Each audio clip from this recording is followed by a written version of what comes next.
Taste the Daily. ஏழைகளின் இரத்தத்தை உறிஞ்சுபவர்கள்தான் திமுகவின் அமைச்சர்கள் எனவும் அதிமுக ஆட்சியில் கொண்டுவரப்பட்ட பல திட்டங்களை அரசியல் காழ்ப்புணர்ச்சியால் முடக்கிய அரசு திமுக அரசு எனவும் அதிமுக பொதுச் செயலாளர் எடப்பாடி கே பழனிசாமி குற்றம் சாட்டியுள்ளார். கள்ளக்குறிச்சி மாவட்டம் உளுந்தூர்பேட்டையில் நடைபெற்ற பிரம்மாண்ட கழக கொடியேற்றி நலத்திட்ட உதவிகள் வழங்கும் நிகழ்ச்சியில் பேசிய அவர் இதனை தெரிவித்தார்.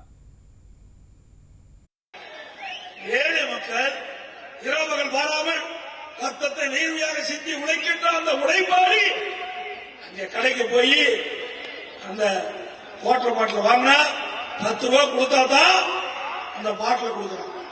இப்படி அநியாயம் நடக்கின்ற கட்சி ஆட்சி திமுக ஆட்சி. அதனாலதாங்க அவர் போய் 453 நாள் உள்ள இருந்திருக்கு.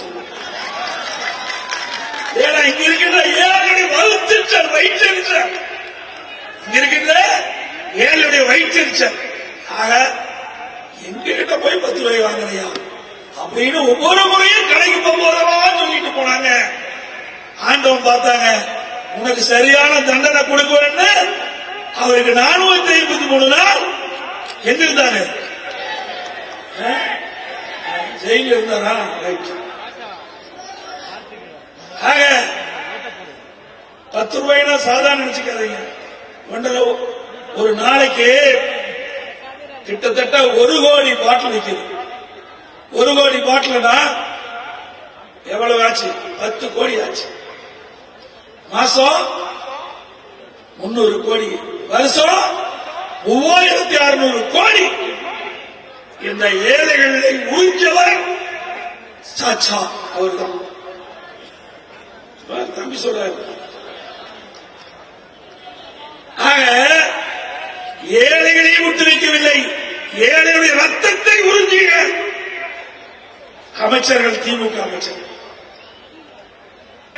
அண்ணா திமுக அரசாங்கம் இந்த விழுப்புரம் மாவட்டத்தில் இருந்து தனியா பிரிச்சு 5 சட்டமன்ற உறுப்பினரை எடுத்து கள்ளக்குறிச்சியை தலைமையிடமாக கொண்டு புதிய மாவட்டத்தை உருவாக்கி தந்தோம். அதோட நிக்கல.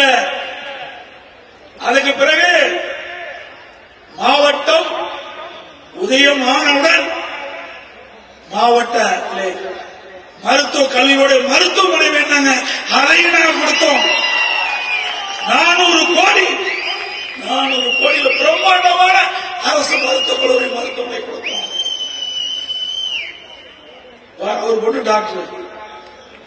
இப்படி இந்த மாவட்டத்தினுடைய வளர்ச்சிக்காக பாடுபட்ட அரசாங்கம் அதிமுக அரசாங்கம். ஸ்டாலின் அவர்களே, எங்களுடைய ஆட்சியில ஒன்றும் தெரியல. எத்தனை பாலங்கள், எத்தனை சாலைகள், தடுப்பணைகள் எல்லாம் நான் கொடுத்தோம்.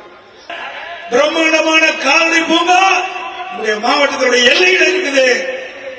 இவ்வளவு பெரிய கால்நடை பூங்காவை கட்டி கொடுத்தோம். இதுவரைக்கும் முழுமையா திறக்காத அரசாங்கம் ஸ்டாலின் மாடல் அரசாங்கம். பலமுறை சட்டமன்றத்தில் பேசிட்டேன், அறிக்கை வெளியிட்டேன். அதிமுக ஆட்சியை கொண்டு வரப்பட்ட திட்டம் என்ற ஒரே காரணத்திற்காக அந்த கால்நடை பூங்காவை திறக்கவே இல்லை. அந்த விவசாயிகளுக்கு ஒரு மிகப்பெரிய வரப்பிரசாதம்.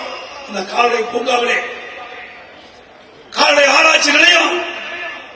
நான் வெளிநாடு போயிருந்த போது, அமெரிக்கா சென்ற போது பஃபலோ அங்க அந்த கால்நடைகளை போய் பார்த்தோம். பஃபலோ பால் பண்ணையில போய் அங்க இருக்கின்ற பசுகள் பார்த்தோம். ஒரு பசு ஒரு நாளைக்கு 65 லிட்டர் பால் கொடுக்குது. அதே மாதிரி நம்முடைய மாவட்டத்தில், நம்முடைய தமிழ்நாட்டில் தலைவாசல் கெங்கவல்லி சட்டமன்ற தொகுதியில நம்முடைய கள்ளக்குறிச்சி மாவட்டத்தில் எல்லையில ஒரு மிகப்பெரிய கால்நடை பூங்காவை உருவாக்க வேண்டும் என்று உருவாக்கி முதல் கட்டமாக நான் திறந்தேன். அந்த கால்நடை மருத்துவக் கல்லூரியை திறந்தேன். அதுக்கு பிறகு 4 ஆண்டு காலமாக பூட்டி கிடப்பிலே போட்ட அரசாங்கம் திமுக அரசாங்கம். அந்த கால்நடை பூங்கா திறக்கப்பட்டிருந்தால், பயன்பாட்டை கொண்டு வந்திருந்தால், என்னை கிளப்பின பசுகளை உருவாக்கி கள்ளக்குறிச்சி மாவட்டத்தில் விவசாயிகளுக்கு இலவசமாக கொடுத்திருப்போம். அப்படியே கலப்பின பசு ஒரு நாளைக்கு 40 லிட்டர் பால் கறக்கும். 40 லிட்டர் பால். அப்படிப்பட்ட திட்டம். இதையெல்லாம் முடக்கிய அரசாங்கம் திமுக அரசாங்கம். சிந்திச்சு பாருங்க. அதே போல அம்மா மெடிக்கலை கொண்டு வந்தோம். அது என்ன அரசாங்கத்துக்கு வழி இருந்ததுன்னு தெரியல.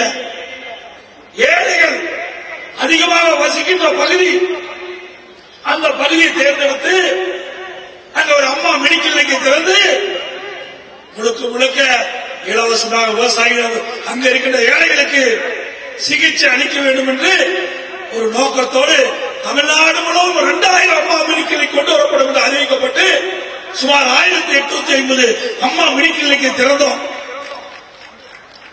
அரசியல் காழ்ப்புணர்ச்சியின் காரணமாக அந்த அம்மா மெடிக்கலையும் மோடி அரசாங்கம், ஸ்டாலின் அரசாங்கம் இந்த மாவட்டத்தில் மட்டும், கள்ளக்குறிச்சி மாவட்டத்தில் மட்டும் 14 அம்மா மெடிக்கலை மூடி இருக்கிறாங்க.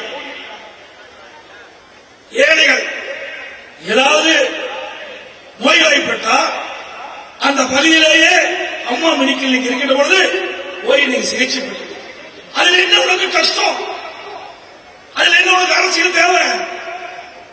இப்படி அதிமுக ஆட்சியிலே கொண்டு வரப்பட்ட திட்டங்கள் ஒவ்வொன்றாக முடக்கிய அரசாங்கம் விடியா திமுக அரசாங்கம்.